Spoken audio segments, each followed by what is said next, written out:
Olá, amigos, bem-vindos ao nosso canal. Esse é o nosso devocional. Uma das palavras mais bonitas registradas no Evangelho sobre Jesus, ela anda escassa nos nossos dias. Antes de fazer alguns milagres, aparecia essa frase assim: emovido de íntima compaixão. Moveu-se de íntima compaixão. Jesus não fazia milagres só porque ele tinha que construir um nome, porque ele tinha que construir uma autoridade, porque ele queria a aprovação das pessoas. Jesus fazia milagres por compaixão. Jesus olhava para as dores dos doentes, dos oprimidos e sentia a dor deles. Ele se colocava no lugar das pessoas que buscavam a sua ajuda, que buscavam o milagre, que precisavam do milagre. Pensa naquele leproso, quando ele desce do sermão da montanha, quando ele desce do monte, um leproso se joga diante dele, se prostra diante dele e diz: Mestre, se quiseres, pode tornar-me limpo. E Jesus, movido de íntima compaixão, respondeu: Quero ser curado desse teu mal, ser limpo, seja purificado. A palavra de Deus para nós é que Deus se compadece da sua situação, de que Deus se compadece da minha situação. Deus não está indiferente à sua dor. Muito pelo contrário, nada passa despercebido. E é do interesse dele que a nossa vida reflita a sua glória, não que a nossa vida reflita a tristeza, a mazela e a angústia desse mundo, porque nós não somos mais desse mundo. Nós fomos crucificados com Cristo, nós morremos com Ele e para Ele, por Ele, e renascemos com Ele para uma nova vida. Nós somos filhos de Deus, nós somos, como Pedro diz, né? A geração eleita, a nação santa, povo de propriedade exclusiva de Deus. Nós somos peregrinos e forasteiros nessa terra porque nós não pertencemos mais a este mundo. Nós estamos nesse território aqui como peregrinos e forasteiros, mas nós temos um passaporte carimbado de volta para a nossa cidade, para a nossa pátria, que Paulo vai dizer em Filipenses capítulo 3, versículo 20, a nossa pátria está nos céus, de onde também aguardamos o nosso Senhor e Salvador, Jesus Cristo. Então você, meu irmão, minha irmã, você, homem, mulher, moça, moço, você que está agora atravessando dificuldades, talvez no pior momento da sua vida até então, saiba que Deus não está alheio ao seu sofrimento.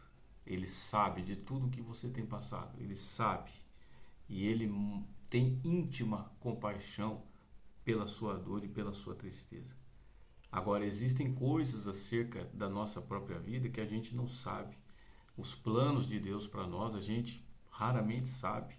A gente tem aí uma ideia geral, a gente tem uma ideia voltada para um grupo, e a gente, às vezes, ao longo da vida, da nossa experiência com Deus, a gente acaba recebendo palavras, profecias, né, para quem acredita na continuidade dos dons espirituais, de pessoas sendo usadas por Deus, dizendo: olha, você foi chamado para isso, você foi chamado para aquilo, olha, você vai ser enviado para o campo missionário, olha, você tem o chamado de ministrar às nações, ó, você tem o chamado de pregar, você vai ser pastor, ah, você vai ser profeta, e por aí vai.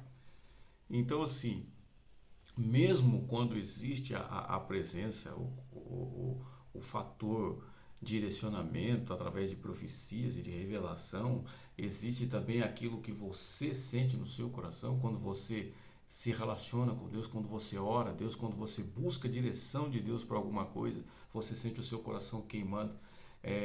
Para alguns teólogos, contemporâneos inclusive, eles vão dizer que se essa determinada área que dentro do corpo de Cristo, da estrutura eclesiástica, se você se sente bem, é algo que você domina, é algo que você gosta de fazer, muito provavelmente é ali onde Deus vai te usar. O que a gente não pode confundir é talento natural, pessoal, que é geneticamente herdado, com habilidades do Espírito, com dons do Espírito. Tem pessoas que têm uma boa oratória, mas isso aí é até aprendível, né? Você consegue aprender, você consegue evoluir nessa área.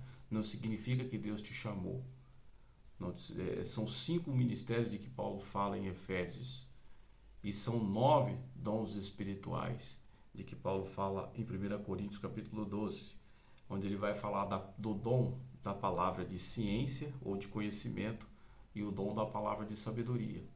O fato de uma pessoa ter uma boa oratória não significa que ela foi chamada para pregar. O fato dela ter uma boa oratória e retórica não significa que ele foi chamado para pastorear, o que ele necessariamente tem que ser um pastor. E dentro dessas 5 divisões que Paulo fala em Efésios, do ministério, não é porque alguém prega bem que ele vai ser pastor. E não é porque ele é pastor que ele tem a obrigação de pregar bem. E note, pregar bem abre um prisma, abre um leque gigantesco para a gente discutir, tá? Porque pregar bem sob o ponto de vista de quem? Do pentecostal? Do tradicional? Vai pegar bem a vista de quem? Baseado em quem? Em qual parâmetro, né? Mas esse não é o assunto de hoje, isso fica para um próximo vídeo. A palavra de Deus para nós é: Deus conhece a sua dor, Deus conhece a minha dor. E no tempo, o que a Bíblia nos instrui, então, para você que está passando por dificuldade, para você que está enfrentando dificuldade ou conhece alguém próximo a você, passando por um momento de extrema dificuldade na vida. Sujeitai-vos, pois, ou humilhai-vos debaixo da potente mão de Deus, para que a seu tempo ele vos exalte. Então tem um tempo de Deus para as coisas acontecerem na nossa vida. E algumas das escolhas que fazemos têm o poder de postergar, de jogar para frente a realização do plano de Deus na vida, da promessa, do cumprimento da promessa na vida.